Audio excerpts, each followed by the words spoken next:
ये करना हमें कभी बहुत ज़्यादा मेहनत नहीं लगी। हमें लगता है हमें कॉर्पोरेट जॉब करने जाना पड़ा अगर कभी तो ज़्यादा मेहनत लगेगी। वो बहुत मेहनत है, वो हम नहीं कर पाएंगे। जीने के लिए हमने इतना ही रियलाइज़ किया कि हमें साफ़ हवा, साफ़ पानी, साफ़ खाना चाहिए।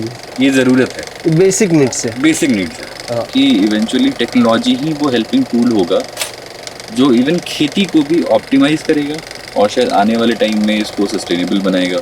हाँ, मतलब बाउंड्री करा के प्लॉटिंग करके छोड़ दे तो ये तो कोई लॉजिक नहीं है, ये तो वेस्ट ऑफ द रिसोर्स है। तो फिर भी रियलाइज की चलो कुछ तो उगाते हैं, कुछ खेती करते हैं इसमें कुछ, क्योंकि इसके पहले हम किसानों के साथ काम कर रहे थे। अच्छा। खुद हमने कभी किया नहीं था जी। नमस्कार दोस्तों, मेरा नाम है रासिल और मैं आपका होस्ट हूँ इस वीडियो के लिए। और इससे हम यही समझने की कोशिश करेंगे कि ये सस्टेनेबिलिटी होता क्या है, ये नेचर क्या होता है, नेचर को कैसे हम प्रोटेक्ट कर सकते हैं, इन सब के बारे में मुझे जानना है और मुझे इन सब के बारे में और बहुत सारी चीज़ें सीखना है। तो मैं ऐसे बहुत सारे लोगों से मिलना चाहूँगा आगे भी, और ऐसे बहुत सारे चीज़ें, ऐसे बहुत सारे मुद्दे पे हम बात करना चाहेंगे जो हम अपनी नेचर को कैसे सेव कर सकते हैं और अपनी ज़िंदगी को और कैसे बेहतर बना सकते हैं। आज हमारे पास एक ऐसे फार्मर है जो स्ट्रॉबेरी फार्मिंग करते हैं, इसके अलावा फार्मिंग से रिलेटेड, सस्टेनेबिलिटी से रिलेटेड चीज़ें करते रहते हैं। और वो अपनी कॉर्पोरेट ज़िंदगी, या फिर कह सकते हैं कि उनके पास ऐसे ऑप्शन थे कि वो चाहे तो किसी भी बड़े क्या बोलते हैं कॉन्क्रीट जंगल जिसे हम कहते हैं आज की डेट में, मॉडर्न डेज में, बड़े कंपनी में, बड़े ओहदे में जाके बहुत सारी चीज़ें कर सकते थे। ये जो वीडियो है, मतलब कह सकते हो कि मैं अपनी समझ को और बढ़ाने के लिए वीडियो बना रहा हूँ और मैं इनसे सीखने की कोशिश करूँगा कि मुझे समझ सकूँ कि सस्टेनेबिलिटी होता क्या है और इससे क्या होता है। तो हम आज की बातें यही शुरू करते हैं। और मुझसे अगर कोई भूल चूक हो तो गाइस प्लीज़ माफ़ कर देना, मैं उतना अच्छा स्पीकेबल बंदा हूँ नहीं। सबसे पहले आप दोनों को स्वागत करता हूँ और आपसे जानना चाहता हूँ कि ये सस्टेनेबिलिटी होता क्या है। ये सस्टेनेबिलिटी मैंने बहुत जगह सुना है, मुझे इसका ट्रांसलेशन मालूम है, मुझे ट्रांसलेशन नहीं जानना असल में ये सस्टेनेबिलिटी होता क्या है और हम इसको अपनी ज़िंदगी में कैसे अप्लाई कर सकते हैं। इसको आप फार्मिंग में कैसे इस्तेमाल करते हैं और लोग कैसे इसको फार्मिंग में कैसे इस्तेमाल कर सकते हैं, कुछ हम इस बारे में प्रकाश डालिए। Thank you for having us रासिल। सो सस्टेनेबिलिटी, आज जब तुमने बताया कि तुम ये इंटरव्यू लेने आ रहे हो तो इसके पहले बैठ के हमने इस पर कभी इस वर्ड पे डेफिनेशन तो हमने कभी पढ़ी नहीं थी। तो हमने सोचा कि आपस में समझा कि हमारे लिए क्या चीज़ है, तो हमें रियलाइज़ हुआ कि शायद एक अच्छी quality of life definitely, but जहाँ पर हम अपने रिसोर्सेज को एक्सप्लॉइट नहीं कर रहे हैं। और एक्सप्लॉइट को क्या बोलेंगे सरल हिंदी में? किसी रिसोर्स का हद से ज़्यादा इस्तेमाल नहीं कर रहे हैं। हाँ। हम कोई भी ऐसे रिसोर्स का ऐसा इस्तेमाल नहीं कर रहे हैं कि वो बहुत ज़्यादा मात्रा में हो हमारे जीवन में। और साथ ही साथ हम कोशिश करते हैं कि कोई भी चीज़ व्यर्थ ना जाए, वेस्टेज हमारा मिनिमम होता है। साथ ही साथ हम अपने खाने की चीज़ें जो कि हमेशा ज़रूरत पड़ती है, उन चीज़ों को हम कोशिश करते हैं अपने आसपास उगाने की, ताकि इसके उगाने के प्रोसेस में भी जितनी ज़्यादा चीज़ें होती है, लॉजिस्टिक्स होता है, बहुत सारी चीज़ें होती है, उसकी ज़रूरत ना हो। और साथ ही साथ हमें एक बहुत अच्छा साफ़ सुथरा खाना मिल पाए। साथ ही साथ हम अभी अपने एनर्जी के लिए भी, जो बिजली हम इस्तेमाल कर रहे हैं, इन बिजली को भी हम चाह रहे हैं कि ज़्यादा से ज़्यादा हम इसको अपने फार्म पे उगाना क्या कहेंगे उसको, प्रोड्यूस कर पाए। तो बेसिकली ऐसी जिंदगी चल रही है। हाँ, तो बेसिकली कोशिश यही है कि नेचर को, एनवायरनमेंट को, प्लैनेट को जितना हो सके उतना कम नुकसान पहुंचाते हुए हम अपनी ये ज़िंदगी जिएं और एक अच्छी ज़िंदगी जिएं, एक शांत सुकून वाली। मज़ा आ रहा है? मज़ा तो बहुत आ रहा है। बहुत ही ज़्यादा मज़ा आ रहा है। तो 2017 में हमने डिसाइड किया था कि हम लोग अपनी लाइफस्टाइल को सेंटर में रखना चाहते हैं, पैसे को नहीं रखना चाहते हैं, करियर को नहीं रखना चाहते हैं। आज ऐसा होता है, हमारे फ्रेंड सर्कल में भी ऐसा बहुत होता है कि हम अपने जॉब के अनुसार अपना शहर चुनते हैं, अपनी सोसाइटी, कौन सा लिविंग स्टैंडर्ड होगा, आप फ्लैट में रहोगे कि आप कहाँ रहोगे, इस तरीके की चीज़ें आपकी जॉब डिसाइड करती हैं जी। तो हमने यही डिसाइड किया था कि हम शहर चुनेंगे, हम वो जगह चुनेंगे और उसी हिसाब से हम अपनी लाइफ को बनाएंगे। तो 2017 में हमने सोचा था कि हम उत्तराखंड आएंगे। अच्छा। और 2020 के दिसंबर में कोविड के टाइम पे हम अपनी जॉब्स छोड़ के, और आप कौन सी जॉब में थे आप लोग? मतलब 2017 में हम लोग जहाँ मिले थे, बेसिकली हम एक ऑर्गेनाइजेशन के लिए काम करते थे, और प्रदान प्रधान प्रदान प्रधान एक एनजीओ है। अच्छा अच्छा और हम लोग दोनों ही अपने कॉलेज से प्लेस होकर उस एनजीओ में ज्वाइन किए थे। भाव्या ने राजस्थान में की टीम में ज्वाइन किया था, मैंने बिहार की टीम में ज्वाइन किया अच्छा था। अच्छा अच्छा अच्छा और प्रधान की एक सेंट्रल इवेंट नाम की इवेंट है, तो उस हाँ। इवेंट में हम पहली MP बार में मिले मिले थे। अरे वाह मध्य प्रदेश में। और फिर तब से बहुत स्टोरी है, बहुत जर्नी हमने साथ में बिताई है। कुछ एक ग्लिम्स अगर आप शेयर कर सको, मतलब main point two connect each other, like ऐसा क्या कौन सा पॉइंट था कि अच्छा। जो आप लोग कनेक्ट हुए, मतलब सिर्फ एक या दो जेंडर तीन line. Workshop actually I would say. हाँ। अच्छा प्रधान की उस सेंट्रल इवेंट में एक ट्रेनिंग होती है, अवेयरनेस ट्रेनिंग है अराउंड जेंडर। और वो ट्रेनिंग करीब 10 दिन की ट्रेनिंग थी, रेजिडेंशियल ट्रेनिंग थी, और हम दोनों साथ में थे। उस ट्रेनिंग में हमारी खुद की एक जर्नी चल रही होती, बिल्कुल। और इवेंचुअली हम एक दूसरे को काफ़ी हद तक जान पाए थे। काफ़ी उस ट्रेनिंग का एक बहुत इम्पोर्टेंट हिस्सा होता है जब हमारे इमोशंस बाहर निकलते हैं। तो हाँ। हमने एक दूसरे को उस फॉर्म में देखा था जब हमारे हैप्पी इमोशंस भी हैं, सैड इमोशंस भी हैं, अपसेट भी हैं। हमने डिफरेंट इमोशंस में एक दूसरे को देखा था। मतलब हम एक दूसरे को बहुत अच्छे से समझ पाए उस वर्कशॉप की जी, वजह से, जी। बिकॉज अपने अपने को हम समझ रहे थे, तो आपस में समझ भी बनाना बहुत आसान था। जी जी तो वो पॉइंट था, और जिसके बाद हमने डिसाइड किया, हम उस स्टेज पे थे अपनी लाइफ में जहाँ पे घर वालों भी प्रेशर कर रहे थे। प्लान ये था कि शादी नहीं करेंगे, इंडिविजुअल प्लान ये था। हाँ। बट अपने टाइप का इंसान मिला, हमारी एनर्जीज मैच हुई, जी जी जी जी तो फिर हमने कभी साथ ऐसा में रहने लगा का फैसला किया। कि यार जो हमने स्टार्ट किया, शुरू शुरू में तो बहुत तकलीफ होता होगा। अभी तो आपके पास कितना फ्लावर्स आ गए, फल आ गए, चीज़ें आ गए, looks like very successful. But जब शुरू में जब आप स्टार्ट करते हो तो काफ़ी सारी चीज़ें आपको दिक्कत हुई होगी ना, कि लैंड से लेकर, चीज़ों से लेकर, बीच से लेकर, बहुत सारी होता होगा। अब मुझे इतना समझ नहीं है, बट ऑफ कोर्स हर एक जर्नी में होता है। जैसे मैं फोटोग्राफर हूँ और वीडियो क्रिएशन में हूँ, एडिटिंग करता हूँ, इस मेरे लाइफ में भी बहुत सारी चीज़ें शुरू में दिक्कत होगी। आई एम श्योर आप लोगों की लाइफ में भी हुआ होगा। तो ऐसे उस टाइम पे कुछ ऐसा ट्रिक नहीं हुआ, क्यों कि मैं कर रहा हूँ ऐसा, चलो मैं जाता हूँ दोबारा कोई बड़ा चीज़ें करता हूँ फिर करके, ऐसा कुछ तो आप लोगों को कुछ लगा नहीं वैसा? ये तो नहीं हुआ, ये तो कभी नहीं लगा कि छोड़ो ये सब और कुछ और कॉर्पोरेट जॉब कर लेते, बड़े शहर चलते, ये तो कभी नहीं लगा। अच्छा क्योंकि ये करना हमें कभी बहुत ज्यादा मेहनत नहीं लगी। हमें लगता है हमें कॉर्पोरेट जॉब करने जाना पड़ा अगर कभी, ज्यादा मेहनत लगेगी। वो बहुत मेहनत है, वो हम नहीं कर पाएंगे। ये हम बहुत खुशी कर लेते हैं। हाँ ये सही है। और चैलेंजेस तो मैं बताती हूँ कि 3-4 दिमाग में आ गए। बिल्कुल। तो एक तो ये था कि ऑब्वियसली घर वालों को लगता है आप लोगों ने इस तरह की पढ़ाई की है, ये इंजीनियर है, मैं डिजाइनर हूँ, और फिर हम इस मतलब इस लाइफ स्टाइल एनजीओ में कहाँ से आ गए पहले तो, अच्छा अच्छा फिर इस लाइफस्टाइल में कहाँ से आ गए। इन्होंने एमबीए भी किया है और उसके बाद हाँ इसमें आना। लेकिन थैंकफुली वो समझे और उन्होंने बहुत सपोर्ट किया हमारा। वी आर वेरी थैंकफुल कि उनके अपने डाउट थे, बट उन्होंने कभी भी किसी चीज के लिए मना नहीं किया। That's very nice directly। To here. तो हमारे पेरेंट्स ने इस तरीके से, जब वो खुद भी स्केप्टिकल थे, लेकिन उन्होंने मना कभी नहीं किया। और अब वो नहीं है स्केप्टिकल, अब उन्हें लगता है कि हाँ कुछ तो कर लेंगे, कुछ तो कर लेंगे भाई। बाकी चैलेंजेस ये होते थे कि हमने एग्रीकल्चर की पढ़ाई तो की नहीं, हमें आता तो है नहीं। जो कुछ एक्सपीरियंस हमें प्रदान की वजह से मिला है और खुद के इंटरेस्ट की वजह से जितना पढ़ते हैं, तो लर्निंग बाय डूइंग चलती है। जी तो बहुत सारे चैलेंजेस हैं। मतलब जब जमीन भी लेनी थी तो ये सब समझना कि अच्छा बारिश आ जाएगी तो ये जमीन डूब ना जाए, अप लैंड, लो लैंड, अच्छा ये सारी चीजें, तो ये सब समझना, सीखना, पढ़ना, क्योंकि बहुत बड़ा इन्वेस्टमेंट था। एडल्ट लाइफ का एक बहुत बड़ा डिसीजन था। हाँ जी हाँ जी हाँ जी। मतलब उस मोमेंट हमें लगा था जब हमने जमीन खरीदी थी कि अच्छा बहुत बड़ा कुछ काम कर लिया है। सस्टेनेबिलिटी क्यों इम्पोर्टेंट है किसी इंडिविजुअल्स के लिए, किसी कम्युनिटी के लिए? क्यों इंडिविजुअल, मतलब क्यों इम्पोर्टेंट क्यों है? अगर इसके बारे में अगर कुछ बोल सको तो आप। फॉर एग्जाम्पल मैं वीडियो देख रहा हूँ, as a individual, as a community अगर कोई देखता है हमारी वीडियो, तो मैं उस सेंस में बताना चाहता हूँ कि पूछना चाहता हूँ आपसे, सॉरी, कि क्या मतलब क्यों इम्पोर्टेंट है सस्टेनेबिलिटी? ये समझ तो है आज की डेट में हर किसी को, सिर्फ हमारे देश में नहीं है, इस वक्त दुनिया में। आई एम होपिंग सो कि बहुत ज्यादा जरूरी है सस्टेनेबिलिटी। क्यों जरूरी है ये समझाना मुझे लगता ही नहीं कि अब जरूरत बची है। सबको पता है कि क्यों जरूरी है, क्योंकि अब नहीं तो फिर मतलब अब कहाँ तक जाओगे, कितना इस प्लैनेट को मतलब एक्सप्लॉइट करोगे।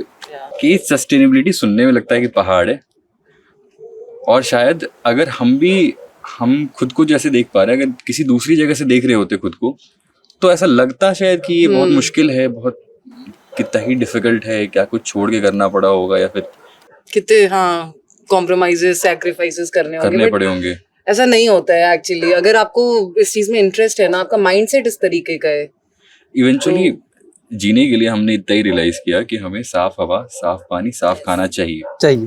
ये जरूरत है, बेसिक नीड्स है। बेसिक नीड्स है। हाँ तो अब पहले जिएंगे फिर तो कुछ और करेंगे जी। अब ये बेसिक नीड में जब हमारे आगे की जो करियर चॉइसेस थे वो उस पे ये लाइन थे कि अब जो भी हम करेंगे वो उसमें ये नीड तो फुलफिल होना बहुत ही जरूरी है। और जब हम आए काशीपुर और यहाँ पे देखा कि ये सब कुछ तो बहुत ही आसान है, यहाँ पे पानी अच्छा है, हवा साफ है, लोग अच्छे हैं, लोग बहुत अच्छे हैं, बहुत अच्छे हैं। छोटा खाना शहर हमने है। खुद ही उगाने का फैसला किया। खाना का हमने डिसाइड किया था 2017 में कि 2025 के पहले हम अपनी जो भी चीजें कंज्यूम कर रहे हैं वो एटलीस्ट इंश्योर करेंगे कि हमने उगाया है या हमारे आसपास उगाया है। थैंक्स, हमने थोड़ा सा एटमॉस्फेयर चेंज कर लिया और हम आगे की बातें करेंगे। अभी बहुत सारा फार्मिंग ऐसा हो रहा है कि सबसे ज़्यादा पेस्टिसाइड्स और वो यूरिया, इसके बगैर फार्मिंग हो ही नहीं रहा है क्योंकि वो प्रोड्यूस बना ही नहीं पा रहे। तो अभी हमारे पास जितनी भी फार्मिंग हो रहा है 90 से 95% वैसे फार्मिंग हो रहा है। तो मेरा सवाल ये है कि क्या ये हम कभी चेंज कर पाएंगे? क्या ये चेंज कभी होगा? अगर होगा तो हमें कब तक इसकी विजन रखना पड़ेगा और कैसे कैसे करना चाहिए? और इसके लिए हमें as a farmer community, as a policy maker या एज अ गवर्नमेंट या एज अ इंडिविजुअल हम क्या स्टेप ले सकते हैं एट अर्लीस्ट पॉइंट? और हमें ऐसा क्या करना चाहिए कि हम इस चीज़ को और आगे की तरफ जो हम सस्टेनेबिलिटी बोलते हैं उसको हमें फार्मिंग में कैसे इम्प्लीमेंट कर सकते हैं? ऐसा कुछ अगर आप हमें बता सके, आप अपना पॉइंट ऑफ व्यू बता सके। हम जैसे जिन जगहों पे रह रहे हैं अभी फिलहाल, इन जगहों पे काफ़ी ज़्यादा खेती होती है और ज़्यादातर खेती सस्टेनेबल ना कहें क्या, बहुत ज़्यादा इस्तेमाल होता है पेस्टिसाइड, ऐसी खेती हो रही है। फर्टिलाइज़र भी बहुत ज़्यादा इस्तेमाल है, पेस्टिसाइड भी ज़्यादा इस्तेमाल होता है। इस पूरे फार्मलैंड के बीच में हमारा छोटा सा एरिया है जिसमें हम ऑर्गेनिक तरीके से खेती कर रहे हैं। चैलेंजेस आते हैं हमारे, उसमें दिक्कतें आ रही है। कभी अगर आसपास हर जगह पेस्टिसाइड का स्प्रे हो जाता है तो हमारे फार्म में सारे पेस्ट पहुंच जाते हैं, तो सारे कीड़े यहीं पे मिलते हैं। हमारे 50 पौधे लगाते हैं हम तो उसमें से 10 ही सर्वाइव कर पाते हैं, बाकी 40 को हम नहीं बचा पाते हैं without using any chemical pesticide. तो इस तरह की चैलेंजेस आ रही है। बट जब से हमने स्ट्रॉबेरी उगानी शुरू की तब से हमने कुछ कुछ चीज़ों को करते करते सीखा है। जैसे इतनी छोटी ज़मीन में हम बहुत सारी नए तरीके की चीज़ें उगा पाते हैं। ये अप्रॉक्सीमेटली 7,000 स्क्वायर फुट की ज़मीन है और जिसमें हमने मुश्किल से 4,000 स्क्वायर फुट में खेती कर रखी है और फिलहाल इसमें 35 तरीके की चीज़ें लगी हुई हैं और ये 35 चीज़ें आपस में एक दूसरे पर डिपेंडेंट है और साथ ही साथ ये इस तरीके से लगी हुई है कि हमें जब ज़रूरत पड़ती है, हमें जिन चीज़ों को हम कंज्यूम करते हैं वही चीज़ें हम उसमें से हार्वेस्ट कर रहे होते हैं। कुछ सरप्लस होता है तो हम उसको प्रोसेस करके स्टोर कर लेते हैं। प्रोसेस द मीन की कुछ का प्यूरी बना लिया, कुछ चीज़ों को हमने डीप फ्रीज कर लिया, पिकलिंग की है, कुछ की पिकलिंग कर ली है। तो इस टाइम पे हमने मल्टी लेयर फार्मिंग जैसे टेक्नोलॉजीज़ की इस्तेमाल करने शुरू किए। ड्रिप इरिगेशन लगाया है हमने, साथ ही साथ हम यहाँ पे सॉइल की फर्टिलिटी बीच बीच में मॉनिटर करते रहते हैं। तो मुझे तो ये लगता है कि इवेंचुअली टेक्नोलॉजी ही वो हेल्पिंग टूल होगा जो इवन खेती को भी ऑप्टिमाइज करेगा और शायद आने वाले टाइम में इसको सस्टेनेबल बनाएगा। अभी कमी तो सबसे ज़्यादा इस बात की है कि लोगों को पता ही नहीं है कि क्या चीज़ें कैसे और कितनी करनी है। ज़्यादातर नॉलेज का डिसमिनेशन प्रॉपर्ली नहीं होता है। आपके कहने के मतलब ये कि जो हम चीज़ें दवाई या जो हम यूज़ करते हैं वो एक्सेस कर लेते हैं, जितना करना चाहिए उतना नहीं कर पाते। ऐसा कुछ कह रहे हैं आप? हाँ बिल्कुल, इंफॉर्मेशन की कमी है। दवाई कब कितनी कैसे डालनी है उस तरीके की इंफॉर्मेशन की कमी है, जो आई थिंक अभी गवर्नमेंट, NGO, CSO सब मिलके इस पे काम कर भी रहे हैं, बहुत टाइम से कर रहे हैं। इनफैक्ट थोड़ा सा स्लो प्रोसेस है obviously, and it is not just कि जो गवर्नमेंट कर पाए या फिर जो NGOs करें, but as a farmer also, as an individual also, as a consumer also हमारी भी रिस्पॉन्सिबिलिटी है। हर कोई जब समझेगा, हर कोई उसके लिए कुछ ना कुछ स्टेप लेगा, तब फाइनली ये चीज़ हो पाएगी पॉसिबल। हम ये तो नहीं बोल सकते कि कब तक ये सब हो सकता है। होने को तो सच में अगर आज सबने डिसाइड कर लिया तो हम ये सारे चेंजेस 5 साल में देख सकते हैं। हाँ मेरे लेकिन- ख्याल से वो लैंड का भी होता है ना कुछ कि बिल्कुल, उसे- वो एक बार अगर लैंड में वो केमिकल चला जाता है तो कुछ साल लगता है उसको बिल्कुल। दोबारा रिवाइव होने में। अगर वो बिल्कुल जैसे अभी मैंने कुछ टाइम पहले एक न्यूज़ में देखा था कि पंजाब में कोई एक जगह है जहाँ सबसे ज़्यादा कैंसर का चीज़ें हो रहा है just because of they are farmers and they use more of pesticides. तो उसकी बिल्कुल, वजह food से एक बहुत बड़ा रीजन है कैंसर का। तो मेरा दूसरा सवाल ये है कि अगर एज ए इंडिविजुअल हम क्या मतलब स्टेप उठा सके पहला स्टेप क्या ले सके कि सस्टेनेबिलिटी के ऊपर जाए।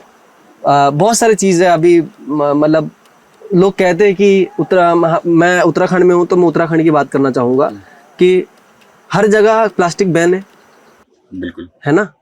हर जगह पे प्लास्टिक बैन है, पूरे इंडिया में प्लास्टिक बैन है अगर वैसे देखा जाए तो। पर क्या सच में बैन है? नहीं, बिल्कुल नहीं। हर जगह मिल रहा सही बात है ना। तो ये आपको क्या लगता है कि ऐसा क्यों हो रहा है? और मतलब फ्रूट वाले से लेकर सब्जी वाले तक अभी तक वो पन्नी यूज कर रहा है, और वो वाला पन्नी जो ब्लैक वाला पन्नी नहीं है जो बैन हुआ था, वही वाली पन्नी।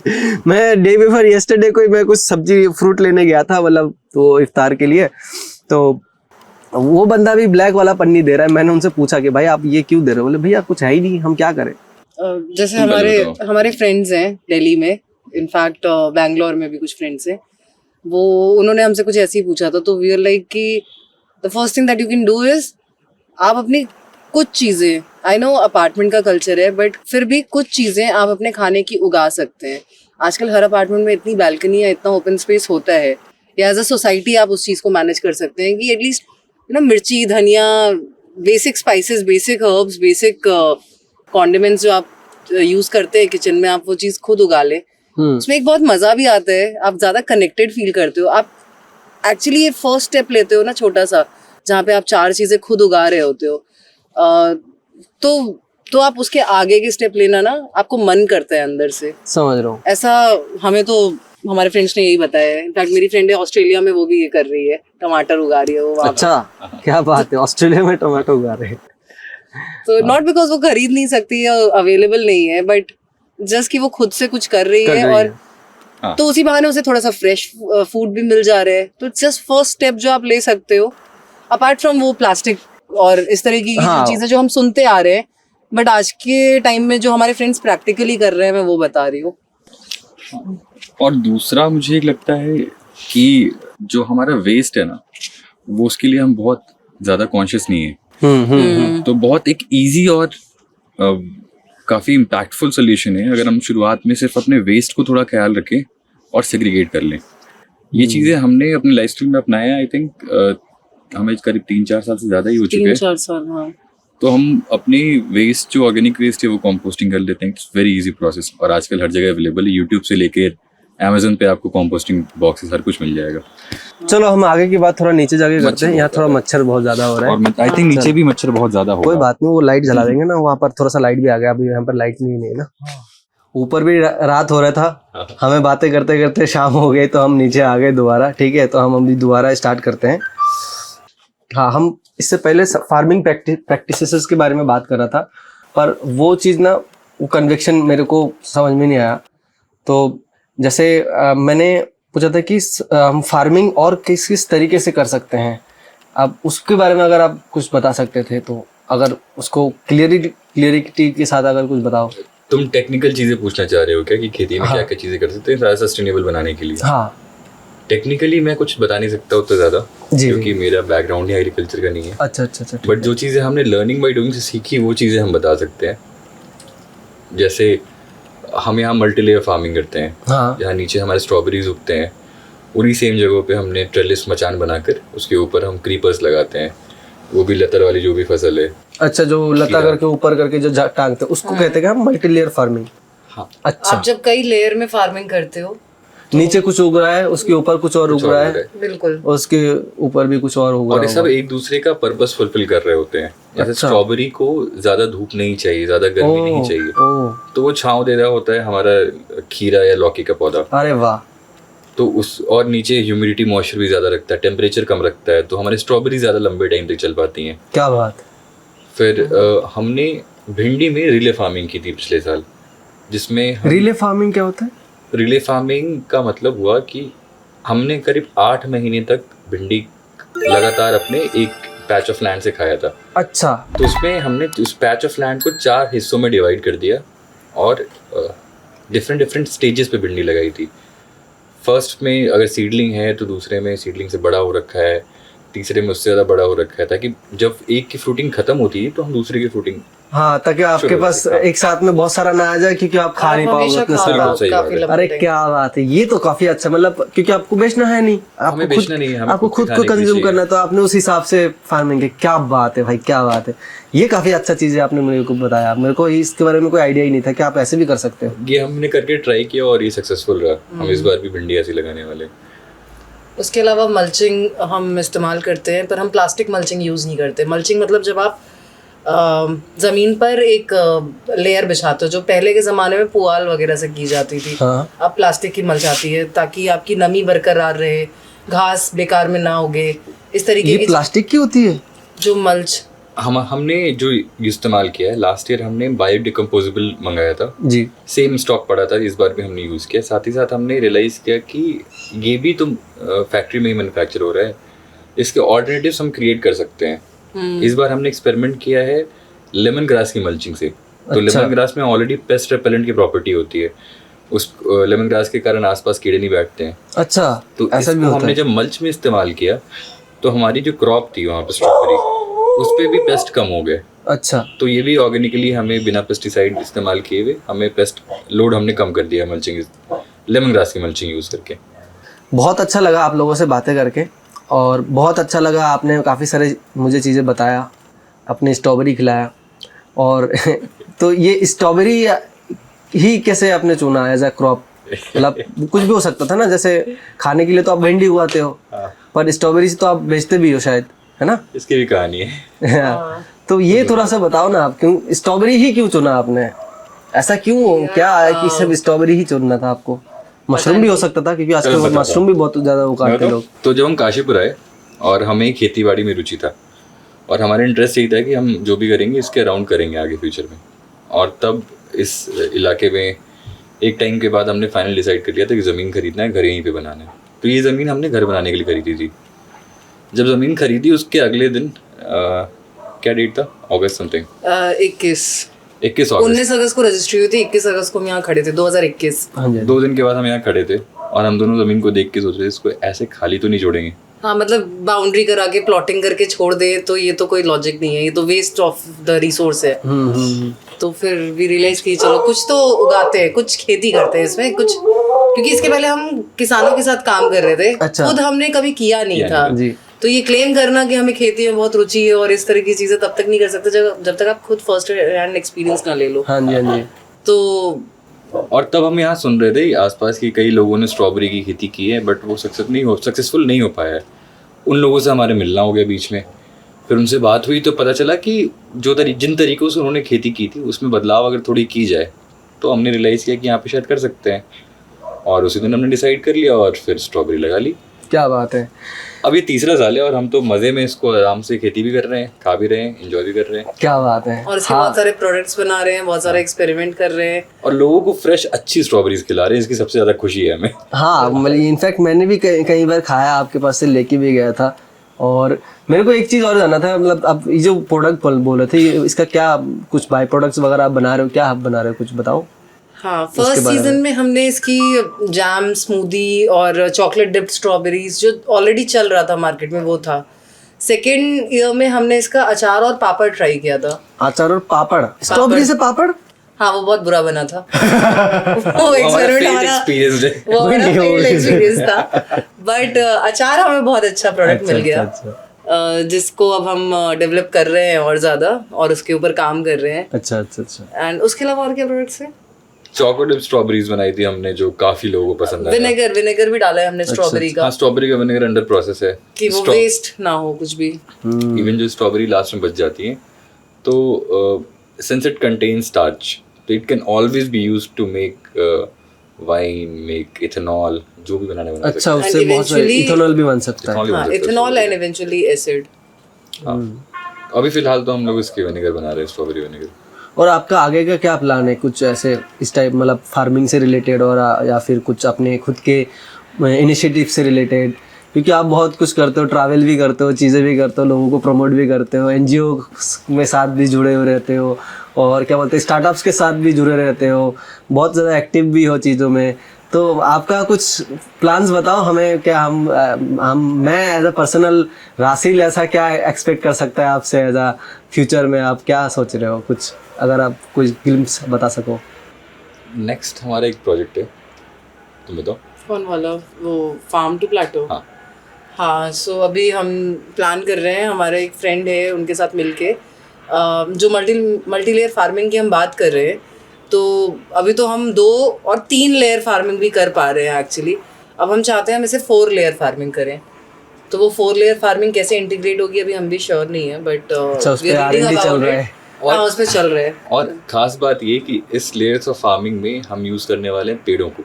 अच्छा तो हमने अच्छा, मैंने सोचा नहीं बताएंगे, सरप्राइज रखेंगे, इसलिए मैं नहीं बोल रही। अच्छा अच्छा अच्छा। तो अभी तक जो हम बैम्बू का इस्तेमाल करते हैं, इनकी जगह पे हम वैसे पेड़ का इस्तेमाल करेंगे जो नेटिव है और उन जगहों पे जल्दी ग्रो कर सकते हैं, और उनको इस्तेमाल करके हम ट्रेलिसेस बनाएंगे, और इन ट्रेलिस के डिफरेंट लेयर्स पे हम खेती करने का प्लान कर रहे हैं। अच्छा अच्छा। और मकसद ये है कि देखिए, एक चीज़ होती है कमर्शियल खेती करनी, जी, जब जी, आप एक चीज़ लगाते हो, बहुत बड़े एरिया में लगाते हो, एक टाइम लगाते हो, एक टाइम हार्वेस्ट कर लेते हो। हाँ, जैसे गेहूं धान वगैरह होता है, मटर जो भी कर रहे हैं हम, कमर्शियली जो भी खेती कर रहे हैं, इसके चैलेंजेस अलग हैं। जी। हम जिस खेती की बात कर रहे हैं, यहाँ पे हम एक हाउस होल्ड को उसके साल भर की ज़रूरत की चीज़ें, सीमित चीज़ें सही समय पे मिल जाए, इसको एश्योर करने वाली खेती की बात कर रहे हैं, जो फार्म टू प्लेटर में इम्प्लीमेंट करना है। जी जी जी। यहाँ पे हमारे यही प्लान चल रही है कि हमने जो भी चीज़ें अभी सीखी उसको इंटीग्रेट कर रहे हैं, साथ ही साथ हम वहाँ पे डिफरेंट लेयर्स बनाने की कोशिश कर रहे हैं, ताकि एक दूसरे के सपोर्ट के इकोसिस्टम में चीज़ें ग्रो हो, और जो भी सरप्लस हो, क्योंकि हर खेती में आइदर आपको बहुत ज़्यादा मिलेगा, क्योंकि एग्जैक्ट मायने में जितनी आपने सोचा है उतना मिलेगा ज़रूरी नहीं है, जी, कम जी, मिलेगा ज़्यादा मिलेगा। हाँ, कि ऑर्गेनिक में कुछ श्योरिटी तो है नहीं। बिल्कुल। तो आप जब वो कर रहे हो, जब सरप्लस होता है, तो हर चीज़ को आप कैसे प्रिजर्व कर सकते हो कि वो कुछ वेस्ट ना जाए, फ्यूचर में आप उसको किसी न किसी फॉर्म में यूज़ कर पाओ। तो ये चीज़ें हमने स्ट्रॉबेरी में की, हमने लौकी में भी की। अच्छा, लौकी में भी? हमारे यहाँ जो फ्रेश लौकियाँ उगती थी, तो एक टाइम पे बहुत ज़्यादा लौकियाँ आ रही थी। अच्छा। फिर हमने इन लौकियों का रियलाइज़ किया कि अब तो कुछ इस्तेमाल है नहीं, हमने कई लोगों को बांटा, सबने खा लिया और सबका मन भर चुका था, किसी को लौकी नहीं खाना था। हाँ, लौकी वैसे उतना फेमस वेजिटेबल भी नहीं है, हालांकि उसमें बहुत ज़्यादा प्रोटीन और बहुत सारे न्यूट्रिशंस होते हैं। तो हमने क्या किया, फ्रेश लौकी को घिसवाया, घिस के उसके कोफ्ते हाफ फ्राई करे, और इन कोफ्तों को हमने डीप फ्रीज कर लिया है। अच्छा। और डीप फ्रीज करने के बाद हम इनको जब खाना होता है तो हम इसको वापस एयर फ्राई करते हैं, और एयर फ्राई करने के बाद खाते हैं। अभी ये जो कोफ्ते बने, इनमें सिर्फ लौकी और थोड़ा नमक इस्तेमाल हुआ है, बट ये अंदर से ऑलमोस्ट चीज़ी है। तो कई लोगों को हमने जिनको खिलाया उनको लगा ये वीगन चीज बॉल है। बेसिकली लौकी दिया हमारे। समझ रहा हूँ। तो ऐसे कुछ चीजें हैं, हम ट्राई आउट जो कर रहे हो आप, चीज़ें कर रहे हो। चलो, बहुत अच्छा लगा आपसे ये सब चीज़ें जान के, और खुशी हुआ आपने मुझे ये टाइम दिया और बात किया। बस ऐसे ही आप बढ़ते रहो आगे, और हमें ऐसे मोटिवेट करते रहो, चीज़ें करते रहो। और सबसे पहले मैंने आपका ही इंटरव्यू लिया, और आई एम श्योर इससे मैं आज जो किया हूँ इससे और ऊपर धीरे धीरे ग्रो करूँगा और सीखते जाऊँगा, और आप लोगों के आशीर्वाद रहा और दुआ रहा तो आप मुझे बताओ फिर क्या, और लास्ट लाइन आप क्या बोलना चाहो इस बारे में, थोड़ा लाउड बोलो। उगाओ। हाँ, मेरे भी दिमाग में ये आया था कि यार एक बार उगा के देखो, बहुत मजा आता है, बहुत मजा आता है। और लाइफ आपको अगर थोड़ा भी आपका माइंडसेट है कि एक अलग दिशा में थोड़ी सी जिंदगी को लेके जाना है, एक सस्टेनेबल दिशा में लेके जाना है, जाके एक मिर्ची का पेड़ या कुछ तो उगा के देखो। कुछ तो उगाओ, लेकिन अगर आपके पास जगह नहीं है तो गमला लेके आओ, गमले में उगाओ, कुछ तो करो। कुछ तो